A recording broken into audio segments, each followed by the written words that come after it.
নমস্কাৰ স্বাগতম জনাইছো ৰণদংকা 2019 মই দীপক শৰ্মা ইতিমধ্যে তিনিটা পৰ্যায়ৰ যি নিৰ্বাচন আছিল অসমত হেয়া কাইলে অন্ত পৰিব অৰ্থাৎ অসমৰ যদি আমি লোকসভা নিৰ্বাচনৰ প্ৰেক্ষাপট চাওঁ 2019 বৰ্ষৰ বাবে 14টা আসনৰ কোনে কিমান পাব কাইলে 5 বছৰ পূৰ্বে সিদ্ধান্ত হ'ব অৰ্থাৎ ইভিএমত বন্দী হ'ব ৰাইজে এয়া ভোট গণনাৰ দিনা গম পাব চাৰিখন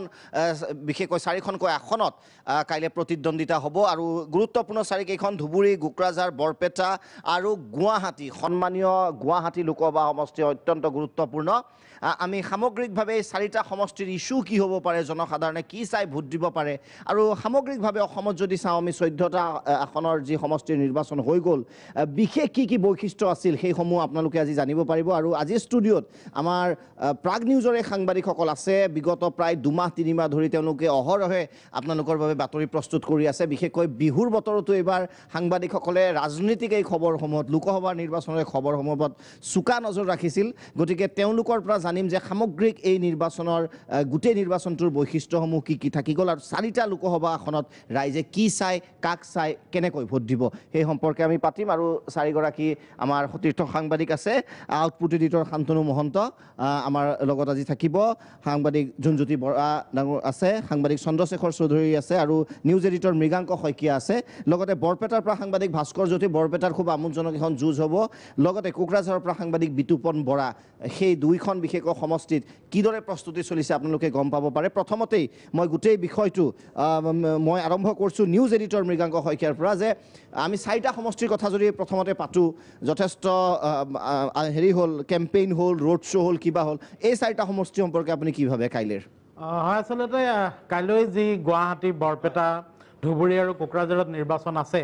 এই নিৰ্বাচনত আপোনালোকে মন কৰিব যে বিজেপি শাসনাধিষ্ঠিত ভাৰতীয় জনতা পাৰ্টি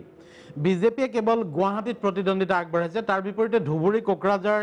বৰপেটা এই তিনিটা সমষ্টিত বিজেপিৰ মিত্ৰ দলৰ ওপৰত আচলতে তেওঁলোকে ভৰসা কৰিছে ধুবুৰী আৰু বৰপেটা তেওঁলোকে তাত দুইটা সমষ্টিত অগপ প্ৰাৰ্থীৰ প্ৰতিদ্বন্দ্বিতা আগবঢ়াইছে অগপই তিনিটা সমষ্টিত প্ৰাৰ্থীত্ব আগবঢ়াইছিল কলিয়াবৰ নিৰ্বাচন প্ৰথম পৰ্যায়তে হৈ গৈছে তাৰপিছত বাকী ৰ'ল কোকৰাঝাৰ বিপিএফৰ ওপৰত নিৰ্ভৰ কৰিছে বিপিএফৰ মন্ত্ৰী প্ৰমীলা ৰাণী ব্ৰহ্ম তেওঁ এবাৰ প্ৰাৰ্থী হৈছে তেওঁ মিত্ৰজোঁটৰ প্ৰাৰ্থী আৰু স্বাভাৱিকতে এই তিনিটা সমষ্টিৰ বাদ দি গুৱাহাটী সমষ্টিত কিন্তু মূল যুঁজখন কংগ্ৰেছ আৰু বিজেপিৰ মাজত সীমাবদ্ধ থাকিব বুলি ধাৰণা কৰা হৈছে দুয়োগৰাকীকে হেভিৱেট প্ৰাৰ্থী হিচাপে ইতিমধ্যে আমি সকলোৱে প্ৰক্ষেপ কৰিছোঁ বিজেপিৰ কুইন ওজা আছে কংগ্ৰেছৰ ববিতা শৰ্মা দুয়োগৰাকী প্ৰাৰ্থীৰ মাজত আচলতে মূল যুঁজখন হ'ব বুলি ধাৰণা কৰা হৈছে কিন্তু বাকীকেইটা সমষ্টিতে এতিয়াও ছবিখন পৰিষ্কাৰ নহয় কেউটা সমষ্টিতে তীব্ৰ প্ৰতিদ্বন্দ্বিতা হ'ব সেই কথা প্ৰায় নিশ্চিত কিন্তু আটাইতকৈ লক্ষণীয় যুঁজখন হ'ব আচলতে গুৱাহাটী সমষ্টিত কিয়নো গুৱাহাটী সমষ্টিৰ যুঁজত বিভিন্ন ইছ্যু উঠিছিল মূলতঃ যিটো ইছ্যুৱে গুৱাহাটী সমষ্টিৰ গুৱাহাটী সন্মানজনক সমষ্টি আপুনি ইতিমধ্যে উল্লেখ কৰিছে গুৱাহাটী সমষ্টিৰ যিসকল শিক্ষিত ভোটাৰ সেই ভোটাৰসকলৰ মাজত এইবাৰ নিৰ্বাচনত প্ৰথমতে যিটো ডাঙৰ ইছ্যু হ'ল সেইটো হ'ল কুইন ওজাৰ শিক্ষাগত অৰ্হতা এগৰাকী কুইন ওজাৰ শিক্ষাগত অৰ্হতা মিছা তথ্য দিয়া বুলি প্ৰথমে অভিযোগ উঠিছিল পিছত তেওঁলোকে সেয়া এফিডেভিট যোগে সেই তথ্য সলনি কৰিলে তাৰ বিপৰীতে ববিতা শৰ্মা ভাৰতীয় জাতীয় কংগ্ৰেছৰ প্ৰাৰ্থী ববিতা শৰ্মা যথেষ্ট শিক্ষা দীক্ষাৰ ফালৰ পৰা আগবঢ়া তেনেস্থলত আপুনি যদি চাই গুৱাহাটীৰ যিটো গুৱাহাটী মহানগৰী বুলি ক'লে আমি যিখিনি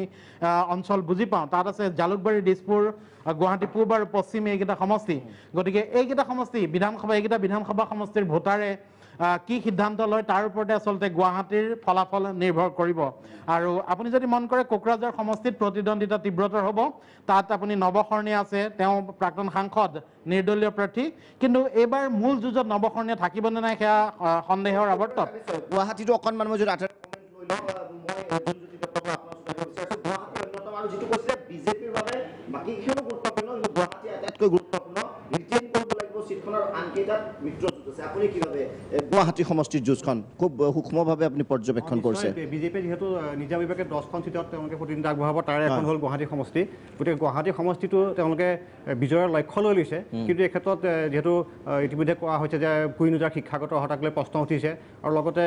ববিতা শৰ্মা যথেষ্টভাৱে আগুৱাই গৈছে বুলি ইতিমধ্যে চৰ্চা হৈছে কিন্তু ইয়াৰ মাজতে মই এটা কথা উল্লেখ কৰিব বিচাৰিছোঁ নিৰ্দলীয় দুজন প্ৰাৰ্থী আছে তেওঁলোকক সবল বুলি ক'ব লাগিব জোনমণি দেৱী খান মহিলা আৰু আছে আপোনাৰ উপমেন্যু হাজৰিকা হাজৰিকা আৰু তেওঁলোকে কিন্তু এঘৰি যুঁজিব আমি নকওঁ যে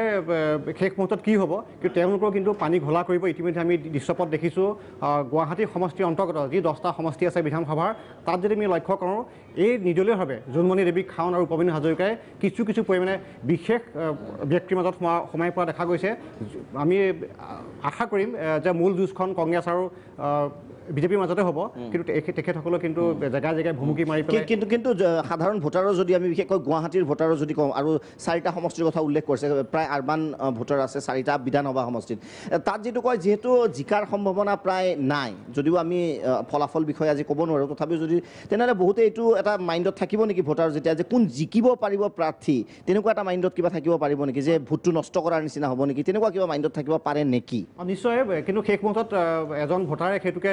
সিদ্ধান্ত গ্ৰহণ কৰে যে আমাৰ ভোটটো যাতে কোনো কাৰণত নাকচ নহয় বা আমি কোনো কাৰণত ব্যৰ্থ নাযায় গতিকে অৱশেষত উপায় নাইকিয়া হয় এজন ভোটাৰে তেওঁলোকে নিজৰ সিদ্ধান্ত গ্ৰহণ কৰে যে এজন জয়যুক্ত হোৱা প্ৰাৰ্থীক ভোটটো সাব্যস্ত কৰিব আৰু আমি আশা কৰোঁ যে গুৱাহাটীতো সেইটোৱে হ'ব যি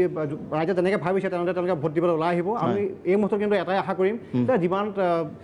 যোনে যেনেকৈ হওক সকলোৱে সেই ভোটদান সাব্যস্ত কৰক নিজৰ অধিকাৰ সাব্যস্ত কৰক আৰু দেশখন যিটো তেওঁলোকৰ যিটো সাব্যস্ত দেশখনক আগুৱাই যোৱাৰ ক্ষেত্ৰত খুব সহায় কৰক আজি এখন ভাল ৰাষ্ট্ৰ গঢ়ক বা এখন ভাল চৰকাৰ গঠন হওক আমি সেইটো শান্তনু মহন্ত বাকীকেইখন পাতিম আমি গুৱাহাটীৰ যুঁজখন গুৰুত্বপূৰ্ণ হ'ব এফালে কুইন ওজা Babita Sharma ladies versus ladies নিশ্চয়কৈ দীপক ইতিমধ্যে চৰ্চিত হৈছে দুটা নামে চৰ্চিত হৈছে বিজেপিৰ কুইন ওজা আৰু কংগ্ৰেছৰ ববিতা শৰ্মা যুঁজখন যে এই দুই প্ৰাৰ্থীৰ মাজত হ'ব তাত কোনো সন্দেহ নাই কিন্তু যোনজনী দত্ত বৰাই যিটো প্ৰসংগ উত্থাপন কৰিছে যে পানী ঘোলা কৰিব উপেন্দ্ৰ হাজৰিকা আৰু জোনমণি দেৱী খাউণ্ডে কিন্তু কাৰ পানী ঘোলা কৰিব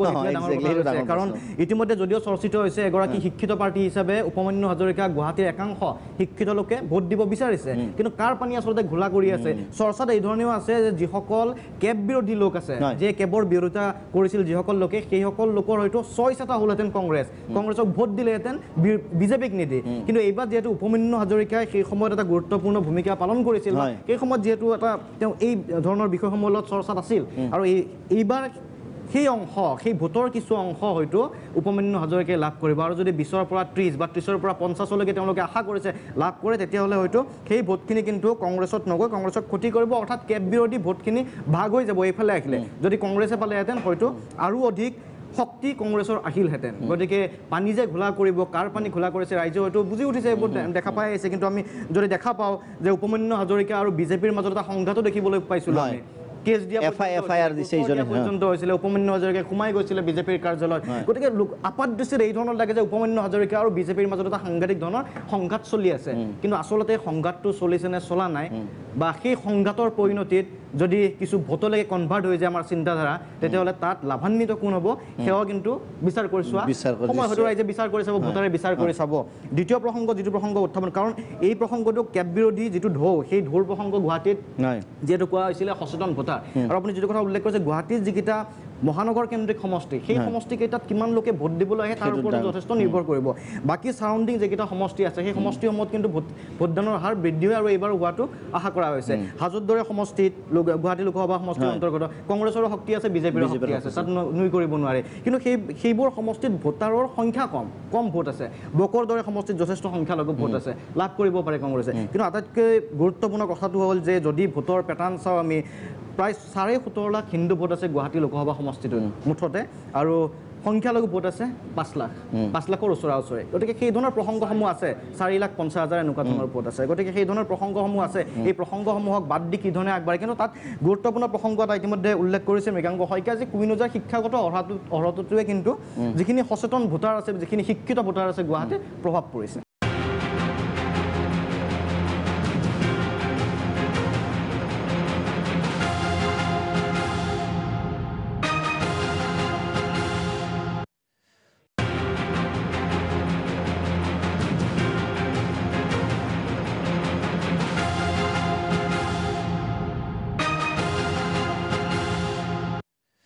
চন্দ্ৰশেখৰ চৌধুৰী তাৰ যোৱাৰ আগতে পূৰ্বে এটা ইণ্টাৰেষ্টিং প্ৰশ্ন যিহেতু আপুনিও সংবাদ জগতৰ লগত দিনে জড়িত এই নিউজৰ পৰা যে আজি প্ৰেক্টিকেলি প্ৰায় মাইণ্ড ইতিমধ্যে চাগে যে মানে আগনিশা ডেফিনেটলি ভোটাৰে মাইণ্ড বনাই নে ইয়াৰ পিছতো কালি ৰাতিপুৱা মানে জানিব বিচাৰিব বহুতে যে মাইণ্ডটো কি থাকে আপুনি যিহেতু মানুহৰ লগতো কথা পাতিছে অলৰেডি ডিচাইডেড হৈ যায় নে কাইলৈ ৰাতিপুৱা আকৌ কিবা ডিচিশ্যনৰ টেনশ্যন থাকে নে অলৰেডি পিপল ডিচাইডেড যে কাক কি ভোট দিওঁ মানে যাকে দিয়ক কিন্তু ডিচাইডেড হৈ যায় নেকি 75% ডিচাইডেড 80% বুলিও কৈ দিব পাৰে আগদিনাই ডিচাইডেড মানে এই মুহূৰ্তলৈকে ডিচাইড কৰি লৈছে ডিচাইড কৰি লৈছে মানে এটা ইম্পৰ্টেণ্ট কথা থাকে ৰাজনীতিত শেষ নিশাৰ খেল বুলি কিন্তু এটা থাকে যদিও আনুষ্ঠানিকভাৱে প্ৰচাৰ শেষ হ'ল কিন্তু ৰাজনীতিত অসমৰ ৰাজনীতিত আমি দেখি আহিছোঁ বিশেষকৈ যিবিলাক গ্ৰামাঞ্চলত ভিতৰি বাহিৰত মানে সকলোৱে দেখাকৈ হয়তো প্ৰচাৰ নচলে কিন্তু এক ধৰণৰ বিশেষ ক্ৰিয়া ৰাজনীতি এক ধৰণৰ শেষ নিশাৰ খেল কিন্তু চলে সেই 20% সলনি হৈ যাব পাৰে সেই 20% শেষ নিশাৰ খেলে নহয় চন্দ্ৰশেখৰ চৌধুৰী শেষ নিশাৰ খেলে নহয় আমি প্ৰথম পৰ্যায়ৰ নিৰ্বাচনতো দেখিছোঁ যোৰহাট সমষ্টিত এইটো দেখিছোঁ যে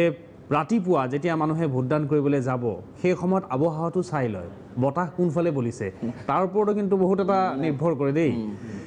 একাংশ মানুহে চাই থাকে যে কোনফালে বতাহ বলিছে আৰু তাকে ভোট দিবলৈ আৰম্ভ কৰে আমি যিহেতু নিৰ্বাচনটো হৈ গ'ল বৰ বিশেষভাৱে আমি যোৰহাট সমষ্টিৰ কথা নকওঁ বা নগৰ ক্ষেত্ৰতো তেনেকুৱা হৈছে সেই বতাহত মানুহ কিছু গুচি যায় আৰু যদি এতিয়া মই ক'ম নেকি ডেফিনেটলি যদি মোক সুধিছে গুৱাহাটী সমষ্টি আমি স্পেচিফিকেলি আমি কেইটামান কথা উল্লেখ কৰিব খোজোঁ ইতিমধ্যে আমাৰ মৃগাংক শইকীয়া বা জুনজ্যোতি দত্ত বৰা বা শান্তনু মহন্তই যিখিনি কথা ক'লে সেইখিনিৰ লগত মই অকণমান সংযোজন কৰিব বিচাৰিছোঁ আমি দেখিছোঁ এইবাৰ নিৰ্বাচনত শ্ব'মেনশ্বিপটো বহুত বেছি হৈছে প্ৰদৰ্শন গুৱাহাটীত বা অসমত এনেকুৱা ৰেলীৰ কাৰবাৰটো ইমান ডাঙৰ নাছিল যিটো আমি উত্তৰ ভাৰতীয় ৰাজনীতিত দেখা পাওঁ নিৰ্বাচনত দেখা পাওঁ বা পশ্চিম ভাৰততো এইটো দেখা যায় এনেকুৱা ধৰণৰ ৰোড শ্ব'জ হোৱা নাছিল এনেকুৱা ধৰণৰ ৰেলীজ হোৱা নাছিল এইবাৰ বেছিকৈ হ'বলৈ ধৰিলে যি হ'ল কিন্তু ই এটা বেলেগ এটা ট্ৰেণ্ড আনিছে লগতে এই ট্ৰেণ্ডটোৰ লগতে যদি আমি চাওঁ এটা হিন্দীত কথা আছে যে দিখতা হে ওই বিকতা হে মানে মানুহে দেখি থাকিলে অকণমান যিটো গ্লেমাৰ কয় আৰু এইটো ফালৰ পৰা বিজেপিৰ প্ৰাৰ্থী কুইন ওজা যথেষ্টখিনি আগবাঢ়ি আছে তেওঁলোকৰ প্ৰচাৰ বা তেওঁলোকে মানুহৰ মাজত যাবৰ কাৰণে এটা শাসকীয় দল যিহেতু তেওঁলোকে মানুহৰ ওচৰ চাপিবলৈ সহজ হৈছে আৰু তেওঁলোকে বিভিন্ন মাধ্যম সংবাদ মাধ্যম হওক বা ছ'চিয়েল মিডিয়া হওক তেওঁলোকে ব্যৱহাৰ কৰিছে তেওঁলোকৰতো আছেই গ্ৰুপ বহুত শক্তিশালী গ্ৰুপ আছে তেওঁলোকে নিজৰ মেছেজবিলাক দি যায় এতিয়া এইটো ক্ষেত্ৰত তেওঁলোক এডভান্টেজিয়াছ ষ্টেজ এটাত আছে কিন্তু সেইবুলি যে কুইন ওজাই জিকিব এনেকৈও কৈ দিব নোৱাৰি যথেষ্টখিনি সম্ভাৱনা এতিয়া প্ৰকট হৈছে কুইন ওজাক লৈ কুইন ওজা জিকাটো প্ৰায় মানে যথেষ্ট সম্ভাৱনা আছে কিন্তু মানুহে কুইন ওজাক ক'ত বেয়া পালে সেইটো কথা জানিব লাগিব যিটো মৃগাংক শইকীয়া বা শান্তনু মহন্তই যিটো কথা উল্লেখ কৰিলে কুইন ওজাৰ শিক্ষাগত অৰ্হতাটোক লৈ মানুহে আপত্তি কৰিবলগীয়া নাই কাৰণ ভাৰতবৰ্ষৰ ৰাজনীতিত আমি দেখিছোঁ বহুত আঙুঠা চাপ মানে টিপ চহি মৰা মানুহে বহুত ডাঙৰ ডাঙৰ মন্ত্ৰী হৈছে কিবা হৈছে এনেকুৱাও নথকা নহয় এইটো নতুন কথা নহয় সেইটো কাৰণে বেয়া পাবলগীয়া কুইন ওজাক নাই কিন্তু কুইন ওজাই যিটো মিছা মাতিলে কে হেণ্ডিকত আপোনাৰ HS কোৰ্চেছ নাই তেনেকুৱা ধৰণৰ কোনো ব্যৱস্থা নাই কিন্তু তৎসত্ত্বেও হায়াৰ ছেকেণ্ডেৰী ডিগ্ৰী কোৰ্চ আছে মাষ্টাৰ্ছ ডিগ্ৰী কোৰ্চ আছে সেইটো আছে কিন্তু যিটো ক'লে যে হায়াৰ ছেকেণ্ডেৰী তাৰ পৰা কৰিছে এই মিছা তথ্যটো দিয়াৰ কাৰণে ইমান ব্লাফ মাষ্টাৰ কাৰণে বেয়া পালে অলপ হেজিটেশ্যন মই ক'লো কিমান শিক্ষিত আৰু এনেকুৱাও নহয় যে শিক্ষিত মানুহ এজনে ভাল পাৰফৰ্ম কৰিব আৰু কম পঢ়া মানুহ এজনো ভাল পাৰফৰ্মাৰ হ'ব পাৰে এতিয়া অমিত শ্বাহ চাওক স্মৃতি ইৰাণী চাওক তেওঁলোকৰ শিক্ষাগত অৰ্হতা ইমান নাই তৎসত্ত্বেও তেওঁলোকে কিন্তু পাৰফৰ্ম ভাল ধৰণে কৰি আছে সেইটো ফালৰ পৰা কুইন ওজাক ডাউন দিব নোৱাৰিলেও মানুহে বেয়া পাইছে যে তেওঁ মিছা মাতিছে শপত নাপাতি যদি মিছা কথা কয় তেনেহ'লে কেনেকৈ হ'ব এই ধৰণৰ কথাটোৰে কুইন ওজাক মানুহে বেয়া পাইছে তাৰ বিপৰীতে যদি চাওঁ শক্তিশালী প্ৰাৰ্থীৰূপে ববিতা শৰ্মাক দেখা পাওঁ কাৰণ কিয়নো কংগ্ৰেছৰ এটা পুৰণি ভেটি আছে এটা তেওঁলোকৰ ববিতা শৰ্মাৰ হৈ প্ৰচাৰ চলাবলৈ বা ববিতা শৰ্মাৰ হৈ কাম কৰিবলৈ কংগ্ৰেছৰ লোকসকল আছেই সেইটো ফালৰ পৰা আৰু ববিতা শৰ্মা এগৰাকী সুশিক্ষিতা আৰু ভদ্ৰ মহিলা তেখেতৰ স্থিতি যথেষ্ট শক্তিশালী কিন্তু ক্ষমা কৰিব নিজকে সেই ধৰণে প্ৰক্ষেপ কৰিব পৰা নাই এইকাৰণে তেওঁলোকৰ যি প্ৰচাৰটো অকণমান কমি থকা যেন প্ৰচাৰটো কমি থকা যেন এটা আমাৰ দেখা গৈছে তেওঁলোকৰ ঠিক কমি থকা নাই আমি দেখিছোঁ যে সেই মুহূৰ্তত কালি আমি গুৱাহাটীত যদি আমি দৃশ্যপট চাওঁ কালি এফালে কিন্তু কুইনজাৰ উৎসৱ দেখিলোঁ আনফালে কিন্তু ববিতা শৰ্মা কুইন দেখিছোঁ যে সমান সমান ঠিক একেদৰে কিন্তু আমি যদি কালি কথাটো উল্লেখ কৰোঁ কালি কিন্তু কুইনজাৰ হয় বিশেষ অকল গুৱাহাটী মহানগৰীৰ বাদে ক'তো তেনেকুৱা ধৰণৰ কিন্তু ৰোড শ্ব' বা অইন মিটিং হোৱা নাই কিন্তু কালিৰ দিনটোত ববিতা শৰ্মা হয় কিন্তু মই দেখিলোঁ যে 4-5টা সমষ্টিত কিন্তু এনেকুৱা ধৰণৰ মিটিং এটা হৈছে আমি এইটো কথা কোৱা নাই হয়তো কুইনজাৰ মিডিয়া এটেনশ্যনটো অকণমান পাইছে গুৱাহাটীত হোৱা বাবে ববিতা শৰ্মাৰ কাৰণে তৰুণ গগৈৰ প্ৰচাৰ চলাইছে ববিতা শৰ্মাৰ কাৰণে ভূমিধৰ বৰ্মনেও প্ৰচাৰ চলাইছে এইফালে দুলু আহমেদ বা ৰেকিবুদ্দিন আটাই প্ৰচাৰ চলাইছে আমি তাক লৈ কোৱা নাই আহি গ'ল কিন্তু যি ধৰণে প্ৰচাৰটো নিব লাগিছিল সেই ধৰণে প্ৰচাৰটো নিব পৰা নাই তৎসত্ত্বেও কিন্তু ববিতা শৰ্মা এগৰাকী শক্তিশালী প্ৰাৰ্থী কাৰণ তেখেত সুশিক্ষিত মই ইতিমধ্যে ক'লোৱে ভদ্ৰ মহিলা আৰু তেখেতে কাম কৰিব পাৰে দিল্লীত এটা কথা আছে দিল্লী সংসদতো কি কৰিব যদি মাতিব নোৱাৰে যদি ইংৰাজী ক'ব নোৱাৰে যদি হিন্দী ক'ব নোৱাৰে যিটো নেকি আমাৰ সাংসদসকলৰ ক্ষেত্ৰত দেখা যায় তেওঁলোকে ইংৰাজী ক'ব নোৱাৰে হিন্দী ক'ব নোৱাৰে ইছ্যু এটা ৰেইজ কেনেকৈ কৰিব কিছু আমাৰ একাংশ আমি সাংসদক দেখিছোঁ তেওঁলোকে ক'বলৈ উঠি পেলাই ৰৈ যায় কাৰণ তেওঁলোকে ইংৰাজী ভাষাটোত দখল নাই হিন্দী ভাষাত দখল নাই কিন্তু ববিতা শৰ্মাৰ ক্ষেত্ৰত সেই প্ৰব্লেমটো নাই সেইটো হ'ব আৰু আমি অইন হয় মৃগাংক এটা ইণ্টাৰেষ্টিং ট্ৰেণ্ড আছে ৰোড শ্ব' আগতে যিটো ক'লে যে ৰোড শ্ব' অসমত সাধাৰণতে খুব সাংঘাতিকভাৱে হোৱা নাছিলে জনসভা হয় জনসভাৰ পিছত গৈছে নাচ গান এই ধৰণৰ হোৱা নাছিলে এই নাচ গান চোৱা ধৰক ৰোড শ্ব' যেতিয়া হয় মানুহে বহুত মানুহ দুইফালৰ পৰা ৰাস্তাৰ দুইফালে তেওঁলোকে থিয় হয় এইখিনি ভোটত কনভাৰ্ট হ'ব নেকি কিছু মানে সেইটো গেৰেণ্টিড নেকি যে ৰোড শ্ব' ডাঙৰ হোৱা মানে ভোট বেছিকৈ পাম মই তেনেকে ঠিক নাভাবোঁ গুৱাহাটী সমষ্টিৰ ক্ষেত্ৰত আচলতে ভোটাৰে ৰোড শ্ব' চাই ভোট দিব কাৰোবাৰ নৃত্য কাৰোবাৰ গীত চাই ভোট দিব বুলি মই নাভাবোঁ বোধহয় কোনেও নাভাবে আমাৰ মাজত উপস্থিত থকা আৰু যিহেতু গুৱাহাটীৰ যিকেইটা সমষ্টিয়ে ভোটাৰৰ প্ৰাৰ্থীৰ ভৱিষ্যত বা প্ৰাৰ্থীৰ জয় বা পৰাজয়টো নিৰ্ণয় কৰিব সেইসকলক যে ৰোড শ্ব' বা প্ৰচাৰে ইনফ্লুৱেঞ্চ কৰিব পাৰিব তাত মোৰ সন্দেহ আছে সন্দেহ থকাই নহয় মই প্ৰায় খাটাং যে আচলতে প্ৰচাৰ চাই বা তেওঁলোকৰ ৰোড শ্ব' চাই গুৱাহাটীবাসীয়ে ভোট নিদিয়ে এইটো মই নিশ্চিত আৰু হয় আপুনি ঠিকে কৈছে যে আনবাৰৰ তুলনাত অসমত এইবাৰ গীত নৃত্যৰে প্ৰচাৰটো বেছি চলিছে গীতটো বাৰু আগতেও আহিছে আমি অসমৰ নিৰ্বাচনত আমি দেখিছোঁ যে বিধানসভা নিৰ্বাচনতে হওক এটা দুটা গীতেৰে প্ৰচাৰ চলোৱা আমি দেখিছোঁ কিন্তু এইবাৰ আচলতে দীপক নতুন সংযোজন হ'লগৈ আপোনাৰ নৃত্য বিশেষকৈ হিমন্ত বিশ্ব শৰ্মা ডক্টৰ হিমন্ত বিশ্ব শৰ্মাই গীতত বিজেপিৰ নিৰ্বাচনী প্ৰচাৰ গীতত যি ধৰণে তেজপুৰত নাচিবলৈ আৰম্ভ কৰিলে সেই নাচ গুৱাহাটীত শেষ হ'ল আৰু গুৱাহাটীত শেষ হ'ল আৰু অসমবাসীয়ে বাকী একো মনত নাৰাখিলেও এই 2019 নিৰ্বাচনী প্ৰচাৰত বেলেগ একো মনত নাৰাখিলেও অবিস্মৰণীয় হৈ ৰ'ব ডক্টৰ হিমন্ত বিশ্ব শৰ্মাৰ এই নৃত্য মনত নাৰাখে কিন্তু এই গীতটোৰ তালে তালে প্ৰশ্নটো সেইটোৱে যে ভোটত কনভাৰ্ট হ'ব নাই নিশ্চিত নহয় ৰোড শ্ব' চাই এই যে নৃত্য নাছিলে যিটো কথা আমাৰ আমি কৈ থকা হৈছে নাছিলে এইটো এটা বহুতে সমালোচনা কৰিছে হতাশাৰ চিন বুলি মোৰো তেনেকুৱা যেনেই লাগে হিমন্ত বিশ্ব শৰ্মা নৃত্যটো বৰ অদ্ভুত ধৰণৰ নৃত্য এইটো আপুনি কি নৃত্য বুলি ক'ব ইয়াতে তৰুণ গগৈ এটা খুব ইম্পৰ্টেণ্ট হেৰি কৈছে যদি নাচাই দিলেহেঁতেন ডান্সাৰো মই সদায় মানে জিকি গ'ল হয় ইলেকশ্যন এটা ভাল কোনে কেনেকৈ নাচিছে নাই হিমন্ত বিশ্ব শৰ্মা ট্ৰেইন ডান্সাৰো নহয় আমি এইটো দুখ ধৰিবলগীয়া নাই কিন্তু কথাটো হ'ল তেখেতে যে নাচিছে তেখেতে এইটো হতাশা বুলি বহুজনে ইতিমধ্যে কৈছে আৰু আমাৰো বোধ হয় যে হিমন্ত বিশ্ব শৰ্মাই হয়তো দেখিছে যে মোৰ দেখোন ৰাইজক আকৰ্ষণ কৰিবলগীয়া একোৱে নাই তেখেতসকলে প্ৰতিখন সভাতে মিটিঙত তেখেতসকলে কৈ ফুৰে যে মুছলমান ৰঞ্জিত দাসে ক'ব যে সেইফালে অসমৰ পশ্চিম অঞ্চলত গ'লে নামনি অসমত গ'লে এখন অসম যেন নালাগে বৰপেটা গ'লে অসম যেন নালাগে ধুবুৰী গ'লে পাকিস্তান যেন লাগে এইটো কথা নহয় মুছলমান মানে যে বিদেশী এনেকুৱা হ'ব নোৱাৰেতো আৰু মই ববিতা শৰ্মাৰ জিকাৰ ক্ষেত্ৰত কিয় সম্ভাৱনা দেখোঁ মানে আমি আপাত দৃষ্টিত আমি কৈছোঁ যে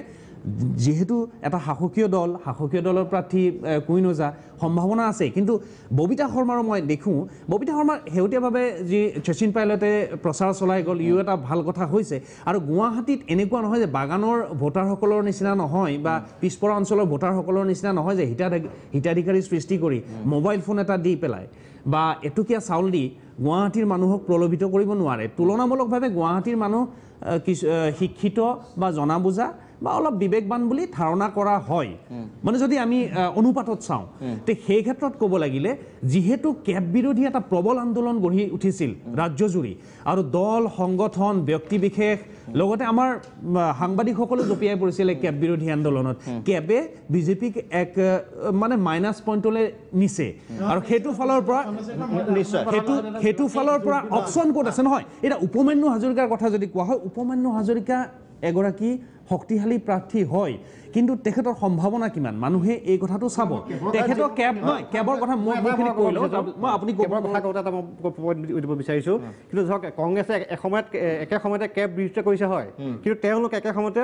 যিখন আপোনাৰ নিৰ্বাচনী ইস্তাহাৰ আছে তাত কিন্তু ল অন এছালুমখন আনিব বিচাৰিছে যদি সেইখন যদি আনিবলৈ হয় গোটেই বিশ্বব্ৰহ্মাণ্ডৰ অসমত বা ভাৰতত সংস্থাপিত হোৱাৰ এটা সম্ভাৱনা থাকিব এছাইলামৰ কথাটো সেইটো যদি কৰিবলৈ হয় যিহেতু উত্থাপন হোৱা নাই বা প্ৰমিনেন্সত অহা নাই আমি কেবৰ কথা মোৰ ফালৰ পৰা যোগ দিবলগীয়া নহয় কেবৰ কথাটো এটা বিৰতি লৈ লওঁ আৰু বিৰতিৰ সময় হৈছে এতিয়া বিৰতিৰ পিছত উভতি আহিম আমি ববিতা এই অনুষ্ঠানলৈ কিন্তু আৰু এটা প্ৰশ্ন বিশেষকৈ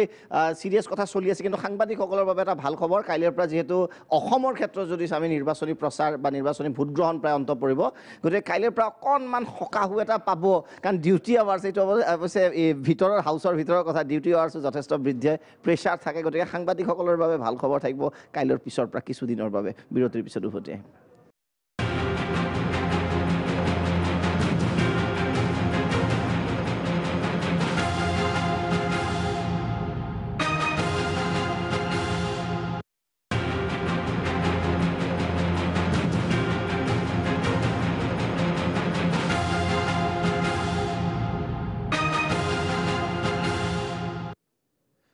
উভতি আহিছোঁ বিৰতিৰ পিছত ৰণদংকা 2019 বেষ্ট চিমেণ্টে আপোনালোকলৈ আগবঢ়াইছে ৰণদংকা বেষ্ট চিমেণ্ট শানদাৰ জোৰ আৰু আপোনালোকক এটা কথা জনাব বিচাৰিছোঁ যে 4টা সমষ্টিৰ কাইলৈ ভোট গ্ৰহণ হ'ব আৰু কোনে মাৰিব শেষ আহি এই সম্পৰ্কে পাতি আছোঁ ভাস্কৰ জ্যোতিৰ ওচৰলৈ যাব বিচাৰিছোঁ বৰপেটাৰ পৰা ভাস্কৰ জ্যোতি আপুনি যদি শুনি আছে আপোনাৰ পৰা আহিব বিচাৰিছোঁ বৰপেটাৰ প্ৰতিদ্বন্দ্বিতা যথেষ্ট গুৰুত্বপূৰ্ণ হ'ব আব্দুল খালেকৰ যদিও ভাল এটা শতাংশই কৈছে যে আব্দুল খালেকৰ সম্ভাৱনা আছে কিন্তু বাকী দুগৰাকী প্ৰাৰ্থীকো আমি বিশেষকৈ কুমাৰ দীপক দাস অসম গণ পৰিষদৰ প্ৰত্যাহ্বান দিব ৰফিকুল ইছলাম এআইডিএফৰ প্ৰত্যাহ্বান দিব বুলি কোৱা হৈছে ভাস্কৰ জ্যোতি বৰপেটাৰ পৰিৱেশ কেনেকুৱা এতিয়া ৰাইজৰ মাজত কিমান উৎসাহ নিশা হৈছে তথাপিও কাইলৈ ৰাতিপুৱাৰ বাবে কিবা প্ৰস্তুতি আছে নেকি ৰাইজৰ হয় দীপক এই যি 4টা লোকসভা সমষ্টিৰ কালি নিৰ্বাচন হ'ব দেখা গৈছে যে বৰপেটা লোকসভা সমষ্টিৰ যিটো নিৰ্বাচন যথেষ্ট আকৰ্ষণীয় হ'ব কিয়নো ইয়াৰে আমি যদি চাওঁ 13গৰাকী প্ৰাৰ্থী আছে প্ৰাৰ্থিত্ব আগবঢ়াইছে 13গৰাকী প্ৰাৰ্থীয়ে নিৰ্দলীয় প্ৰাৰ্থীৰ লগতে কিন্তু মুখ্য প্ৰতিদ্বন্দ্বিতা যদি আমি চাবলৈ যাওঁ এজিপি বিজেপি কংগ্ৰেছ আৰু ইউডিএফ যি বিজেপি এজিপিৰ যি মিত্ৰজোঁটৰ প্ৰাৰ্থীগৰাকী কংগ্ৰেছ আৰু ইউডিএফ কিন্তু কথা হ'ল ইয়াৰে গোটেই কেইগৰাকী প্ৰাৰ্থীয়ে যথেষ্ট শক্তিশালী তেওঁলোকে প্ৰতিগৰাকী প্ৰাৰ্থীৰে নিজৰ নিজৰ ঠাইত তেওঁলোকৰ এটা হোল আছে কিন্তু ইয়াৰ মাজত যদি আমি ভোটাৰৰ সংখ্যাটো চাব যাওঁ তেনেহ'লে ইয়াতে সৰ্বমুঠ ভোটাৰ আছে 16,854,854টা আৰু ইয়াৰে প্ৰায় 9 লাখ মুছলমান ভোটাৰ আছে আৰু 7.5 লাখ হিন্দু ভোটাৰ আছে এই ক্ষেত্ৰত ইউডিএফৰ যিগৰাকী প্ৰাৰ্থী ডাক্তৰ ৰফিকুল ইছলাম আৰু কংগ্ৰেছৰ যিগৰাকী প্ৰাৰ্থী আব্দুল খালেক দুগৰাকী প্ৰাৰ্থীৰে এটা নিজৰ ঠাইত এটা নিজৰ হোল আছে কিন্তু এই দুগৰাকী প্ৰাৰ্থীৰ যদি তেওঁলোকৰ ভোটখিনি যদি মুছলমান ভোটখিনি ভাগ হৈ যায় তেনেহ'লে একপক্ষীয়ভাৱে যদি হিন্দু ভোটখিনিয়ে কুমাৰ দীপক দাসে লাভ কৰে তেনেহ'লে কুমাৰ দীপক দাসৰ যথেষ্ট আগুৱাই যোৱাৰ চান্স আছে কিন্তু তাৰোপৰি আন এটা দিশ আমি চাব লাগিব ইয়াৰে পূৰ্বৰ যিগৰাকী সাংসদ আছিলে সিৰাজউদ্দিন আজমলক লৈ যথেষ্ট অসন্তুষ্টি প্ৰকাশ কৰিছে ইয়াৰে ৰাইজে আমি যি সময়ত বৰপেটাৰ লোকসভা সমষ্টিৰ বিভিন্ন ঠাই ঘূৰিছিলোঁ সেই সকলো ঠাইতে এটাই কথা ইয়াৰে আগৰ সাংসদজনক লৈ কোনো ধৰণৰে সন্তুষ্টি প্ৰকাশ কৰা নাই বা তেওঁ যথেষ্ট ইয়াৰে মানুহে বেয়া পাইছে তেনে ক্ষেত্ৰত যদি সেই ইউডিএফৰ ভোটখিনি যদি কংগ্ৰেছলৈ আহি যায় তেতিয়াহ'লে আব্দুল খালেকৰ জয় হোৱাৰ সম্ভাৱনা আছে কিন্তু এই কংগ্ৰেছৰ ভোটখিনি আৰু ইউডিএফৰ ভোটখিনি যদি ভাগ হৈ যায় বিভাজন হৈ যায় তেনেহ'লে চান্স থাকিব কুমাৰ দীপক দাসৰ এই ক্ষেত্ৰত তিনিওগৰাকী প্ৰাৰ্থীৰ মাজতে মূল যুঁজখন হ'ব আৰু সেইবাবে যথেষ্ট আকৰ্ষণীয় হৈছে আৰু কেৱল এয়াই নহয় এই যি লোকসভা সমষ্টিটোৰ প্ৰায়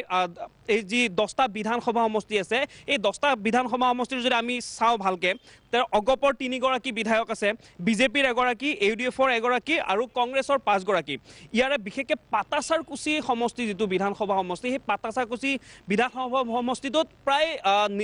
95% আচলতে হিন্দু ভোট, আৰু সেই সম্পূৰ্ণ হিন্দু ভোটখিনি হয়তো মিত্ৰজোঁটৰ প্ৰাৰ্থীগৰাকীয়ে লাভ কৰিব, লাভ কৰাৰ সম্ভাৱনা আচলতে এই মুহূৰ্তত কোনে কিমান ভোট লাভ কৰিব কৈ দিব নোৱাৰি, আচলতে সম্ভাৱনা, আমি সম্ভাৱনাটোৰ বিষয়ে কৈছোঁ। আৰু যদি আমি জনিয়া সমষ্টিলৈ যাওঁ, তেনে জনিয়া সমষ্টিৰ যিখিনি ভোট আছে, নদীৰ সিপাৰে 30% ভোট আছে, আৰু সেই 30% ভোট সম্পূৰ্ণ মুছলমান, আৰু নদীটোৰ ইপাৰে 70% ভোট আছে, সেয়া হিন্দু বঙালীৰ লগতে হিন্দু অসমীয়া। এই ভোটখিনি আচলতে কাক দিব, তেওঁলোকে কি সিদ্ধান্ত ল'ব সেয়া ক'ব পৰা নাযায়। 30% ভোট যদি আমি কংগ্ৰেছৰ প্ৰাৰ্থীগৰাকীয়ে লাভ কৰে, তেনে তথাপিও এই যদি হিন্দী বঙালী আৰু হিন্দু অসমীয়া ভোটখিনি হয়তো কুমাৰ দীপক দাসে লাভ কৰিব। এনে ক্ষেত্ৰত আচলতে কণ্টেষ্ট হ'ব, যথেষ্ট কণ্টেষ্ট হ'ব, কাৰণ